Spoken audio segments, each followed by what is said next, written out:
This week was a rather interesting one for game news. To start with, during a press conference, Microsoft announced that they will release an Xbox app for Windows 10. This application will allow you to play Xbox One games on your PC.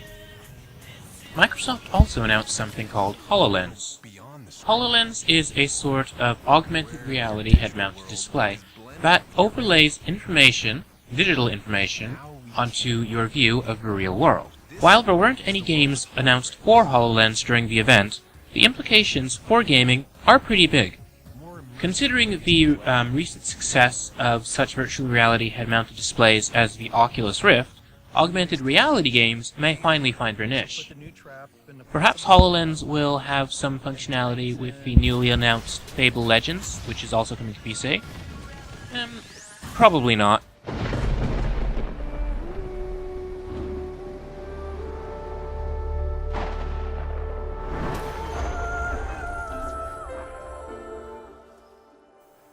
Speaking of the Xbox, Ori and the Blind Forest is coming to the Xbox One and Steam on March 11th.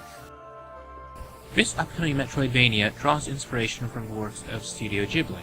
It's hotly anticipated, and hopefully it plays as well as it looks.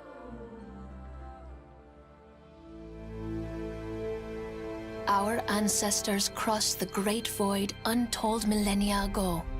Pilgrims from a dying world long since lost. Announced this week was Sid Meier's Starships. Starships came with a teaser trailer and a bit of information.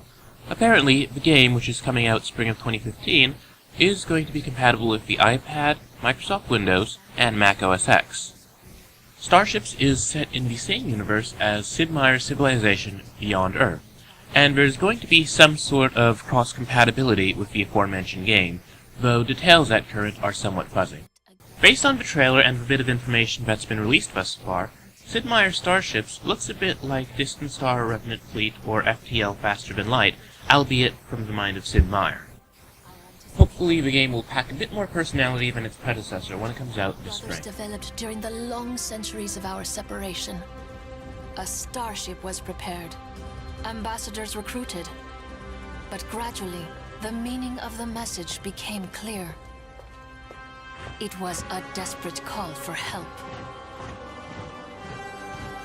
Galvanized by the revelation that we are not alone, our fleet has been equipped, and we are ready to answer the call of our brethren. What shall we find as we set our course beyond the stars?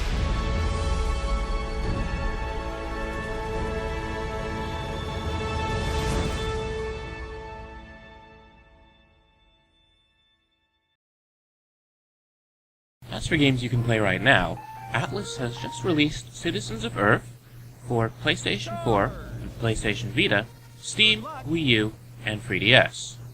The game is a rather unusual RPG. It's a comedy in which you play as the Vice President of the Earth. A lot of people really don't seem to like this new President of the Earth guy, and so he has to do his best to collect the citizens of the Earth in order to defend himself. Now, I've been playing the game, and I must say it's very interesting thus far. It certainly has a pretty good sense of humor. It's very campy and self-aware, which I like. It's a little bit reminiscent of Earthbound in some ways, albeit less weird, if you can believe that.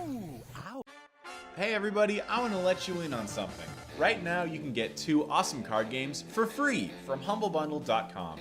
If you're looking for a bargain on card games, you're going to want to take a look at the current Humble Bundle. The Humble Card Game Bundle has the full edition of Scrolls for $1, which ordinarily goes for $5, the starter pack for Soulforge, as well as Talisman Digital Edition, which comes with an extra couple characters as a bonus, as well as the full edition of Star Realms. Beat the average and you'll also get Magic the Gathering 2015, 2 extra decks for Soulforge, and an expansion pack to Dominion Online. If you're willing to drop $35, you'll also get the physical edition of Star Realms and a fancy t-shirt. The Humble Card Game Bundle. Only available at humblebundle.com.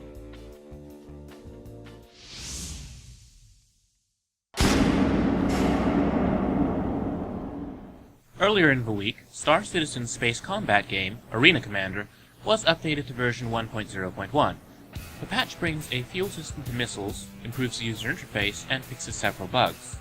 On the subject of Star Citizen, during the first annual PAX South held in San Antonio, Texas, Cloud Imperium also unveiled new details regarding Star Citizen's persistent universe. The presentation is currently under embargo, but it ought to be on the net in the next few days. In case you've not heard of Star Citizen, it's an upcoming space sim game that's incredibly ambitious. Star Citizen was a tremendous success on Kickstarter, and there's a lot of hype behind it. Hopefully it lives up to the hype when it comes out. One day. The game is still in development, and it's going to be a good long time before it's finished.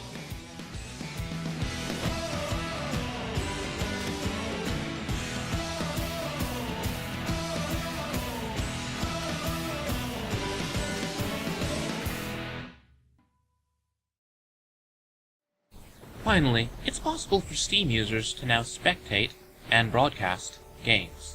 Steam Broadcast has come to Valve's client, so instead of needing to use Twitch, Steam users have their own built-in streaming service. While this is old news to OnLive users, for Steam users, it's a welcome addition to the client. Well, that's it for this week's game news. Be sure to follow at Blackman N Robin for all the latest reviews, previews, and interviews. And follow me at Jordan Cameron for my overviews.